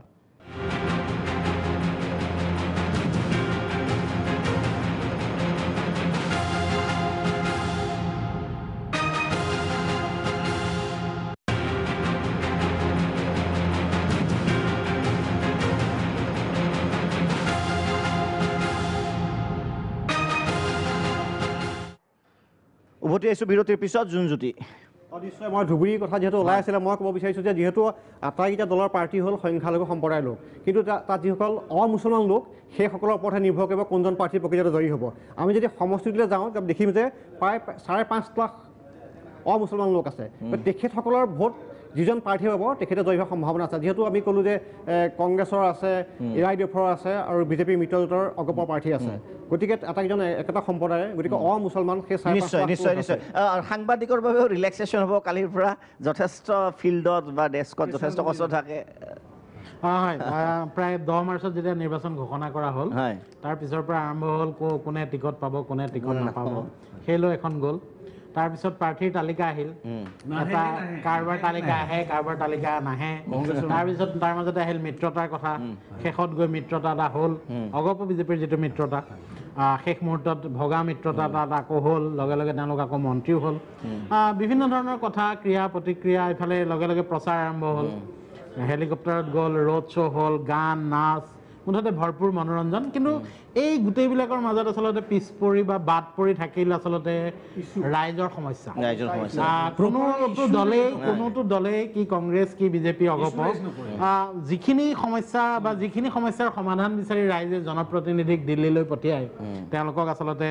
নেতা হিচাপে আমাৰ নেতা হিচাপে আমি আগবঢ়াই দিওঁ সাধাৰণ জনতাৰ কিন্তু ইছ্যু সাধাৰণ জনতাৰ সমস্যা অনুধাৱন কৰি বা গুৰুত্ব দি কোনেও একো নকৰিলে যিয়ে নহওক তাৰ ফল ওলাব 23 মে এমাহৰ অপেক্ষা মহন্ত লখিমপুৰৰ পৰা লক্ষ্ণৌলৈ প্ৰায় আমি যদি কওঁ গোটেই ঘূৰিছে আপুনি কেনে আছিল গোটেই নিৰ্বাচনী বতাহ আৰু কেনেধৰণৰ এটা ৰাইজৰ এক্সপেক্টেশ্যন আছিল আপুনিওতো যথেষ্ট বাহিৰতে আছিল মহন্তক আমি বিচাৰি পোৱাই টান হৈ গৈছিল আজি বিভিন্ন ঠাইত গৈছে বাহিৰত আছিল তেজপুৰৰ পৰা আৰম্ভ কৰি লখিমপুৰ সমষ্টি বিৰাট ডাঙৰ সমষ্টি মাজুলীলৈকে পৰে ডুমডুমালৈকে পৰে গতিকে সেইফালে আমি গ'লোঁ তাৰপিছত একেদিনে আহি ৰাতিপুৱা 10টা বজাত আমি অফিচ পাইছোঁ ইয়াৰ পৰা আকৌ 5টা বজাত ফ্লাইটেৰে লক্ষ্ণৌৰ পৰা আমেঠি ৰায়বেৰেলী কিন্তু যিটো কথা কৈছে মই একেই কিছু অনুভৱ কৰোঁ কেৱল অসম বুলিয়ে নহয় যিহেতু মই উত্তৰ প্ৰদেশত গ'লোঁ উত্তৰ প্ৰদেশ এনেকুৱা এখন ৰাজ্য যে দেশৰ ৰাজনীতি বা দিল্লীত কোন বহিব সেয়া নিৰ্ভৰ কৰে উত্তৰ প্ৰদেশৰ পৰা কিন্তু যিটো কথা কৈছে এইটো কথা ময়ো মানো যে আটাইতকৈ দুৰ্ভাগ্যজনক বিষয় এইটোৱে আহিছে যে কোনো ইছ্যু নাই আপুনি ইয়াতে আমি অসমৰ কথা কৈছোঁ অসমত কি ভাষণ আমি যদি উত্তৰ প্ৰদেশত যাওঁ উত্তৰ প্ৰদেশত স্মৃতি ইৰাণীয়ে হওক বা ৰাহুল গান্ধীয়ে হওক ভাষণ পৰিছে যথেষ্ট আৱেগিক ভাষণ দিয়ে তেওঁলোকে তাত কোনো ধৰণৰ উন্নয়নৰ প্ৰসংগ নাই मुझे आप लोगों के बेटी बोला है बहन बोली है এই ধৰণৰ কথা বা ৰাহুল গান্ধীও সোনিয়া গান্ধী কৈছে যে मैं अपने बेटे को आप लोगों का हवाले कर दिया মানে জাতপাতৰ ৰাজনীতি আছে আৱেগ আছে সিৰিয়াছনেছটো কম দেখিছে আপুনি কিন্তু আজিৰ তাৰিখত যুৱ প্ৰজন্মৰ প্ৰতিনিধি হিচাপে কিন্তু আমি উন্নয়নৰ প্ৰসংগ বিচাৰোঁ দেশৰ উন্নয়নৰ প্ৰসংগক লৈ নিৰ্বাচন হওক সেইটো নোহোৱাটো দুৰ্ভাগ্যজনক এইবাৰ নিৰ্বাচনত অসমৰ আটাইতকৈ এই চিন্তনীয় সমস্যাসমূহ বানগৰা খহনীয়া সমস্যা অন্যান্য যত যি সমস্যা আছে এই ধৰণৰ সমস্যাবোৰ বা ব্ৰহ্মপুত্ৰ বাৰে বাৰে কেতিয়াবা যদি গৰা খহনীয়া কেতিয়াবা বানপানীয়ে আমাক ইমান বিধ্বস্ত কৰে এই ধৰণৰ ইছ্যুবিলাক প্ৰপাৰলি ৰেজ কৰিব নোৱাৰিলে ইছ্যু মানে প্ৰচাৰ কৰিছে আৰু এটা মানে প্ৰচাৰত এবাৰ দেখিছোঁ উত্তৰ ভাৰতীয় যিটো পদ্ধতি সেইটো অসমত জাপি দিব বিচৰা হৈছে যিটো প্ৰেক্ষাপট বেলেগ আমাৰ লগত কেতিয়াও মিল নাখায় ইয়াত গালি গালাজ কৰা হৈছে কোনোবা বুঢ়া গৰু কোনোবা কিবা এই ধৰণৰ কথাবোৰ য'ত আমাৰ অসমৰ এইটো কালচাৰ নাই এই ইছ্যুবিলাকে ৰেজ নহয় যদি ক্লোজিং কমেণ্টছ একটা কথা দেখা গ'ল যে গোৱালগালি পৰা লিখা হ'ল এবাৰ মূল যিটো প্ৰচাৰৰ অভিযান আছিলে কোনো সমস্যাৰ কথা তেওঁলোকে কোনো এটা দলে নকৰিলে ইজনে ইটো দলে সিটো দলে গোৱালগালি পাৰিলে নাচ বাগ হ'ল তাৰ বাদে অন্য আমি একো দেখা নাপালোঁ কিন্তু অথচ তাৰপিছতো কিন্তু ৰাইজ ওলাই আহিব এনেকৈ বস্তুটো চলিব বিচৰা হ'ল এটা লাষ্টলি মই যোনজ্যোতি দত্ত বৰা যিহেতু পলিটিকেল বিটত নিউজ কৰে লাষ্টলি ৰাইজেও জানিব বিচাৰিব ডেফিনেটলি এজন সাংবাদিক 365 ডেজ গোটেই তেওঁলোকৰ বাবে কিন্তু মোবাইলতো যথেষ্ট অন ৰাখিব লগা হৈছে কোনে পাৰ্টি চেঞ্জ কৰি দিয়ে কোনে টিকেট পায় কোনটো ব্ৰেকিং আহি যায় Jonjyoti Dutta Bora it's a quite difficult task বিগত কেইদিনৰ ষ্ট্ৰেচ সদায় থাকে কিন্তু এইকেইটা দিনত বেছি আছিল যাতে ব্ৰেকিং মিছ নহয় সেইটোতো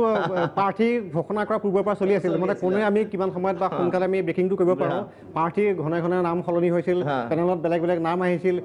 নিশা পৰ্যন্ত দিছিলে গতিকে নিশা ভাগত আমি সাৰে থাকিব লগা হৈছিল প্ৰায়সকল 12 বজাত ঘোষণা কৰিছিল কংগ্ৰেছে 12 বজাত দিছিল বিজেপিয়ে সোনকালে দিছিল কিন্তু দেখা গৈছিল যে তেওঁলোকে পথ পৰিৱৰ্তন ঘটি আছিল এই আজি এটা নাম চৰ্চালৈ অহা দিল্লীত মিটিং হয় আকৌ কাইলৈ ঘপককৈ সলনি হৈ যায় গতিকে এটা যথেষ্ট কঠিন আছিলে যাতে আমি সেই ধাৰাটোৰ অব্যাহত ৰাখিব পাৰোঁ নোৱাৰোঁ কিন্তু শেষত কিন্তু আমি যিধৰণে আগবাঢ়িছিলোঁ বা যিটো খবৰ খাতি কৰিছিলোঁ তেনেকৈ ধৰণে আমি সাংবাদিকটো কেতিয়াও ৰিলেক্স হ'ব নোৱাৰে তথাপি অকণমান কিবা এটা ইলেকশ্যনত যথেষ্ট সমস্যাৰ আমি সন্মুখীন হৈছিলোঁ আমাৰ প্ৰাইম টাইম বুলেটিন ধৰক 7:45 6 বজাৰ পৰা 7:45লৈকে 1 ঘণ্টা 45 মিনিট সেই 1 ঘণ্টা 45 মিনিটত কিমানটা নিউজ আমি একমডেট কৰিম তাকে মিনিটে মিনিটে মেছেজ মিনিটে নতুন খবৰ কোন ক'ত গ'ল নিৰ্বাচনী প্ৰচাৰ কেতিয়াবা এনেকুৱা দেখোঁ কোনোবা দলে চেঞ্জ কৰি দিলে নেকি এইবোৰ কথাৰ কাৰণে আমাৰ কণ্টেণ্ট চিলেকশ্যনৰ পলিটিকেল ডাঙৰ এটা সমস্যা গতিকে ধুবুৰী কোকৰাঝাৰ বৰপেটা গুৱাহাটীৰ ভোটাৰসকল সাজু হওক কাক ভোট দিব আপোনালোকে সিদ্ধান্ত গ্ৰহণ কৰিব ভোট দিবলৈ নিশ্চয় যাওক কিন্তু এটা কথা মনত ৰাখিব যে লোকসভা ভাৰতৰ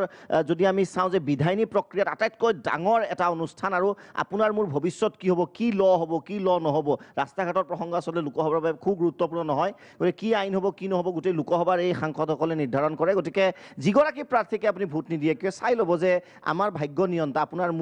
আপোনাৰ সন্তানৰ ভৱিষ্যত, আমাৰ ভৱিষ্যত প্ৰজন্মৰ যিটো ভৱিষ্যত এওঁলোকৰ হাততে এৰি দিছোঁ, কাৰ হাততে এৰি দিম অকণমান ভাবি চাই ভোটটো দিব। মই দীপক শৰ্মাই বিদায় লৈছোঁ ৰণদংকা 2019ৰ পৰা।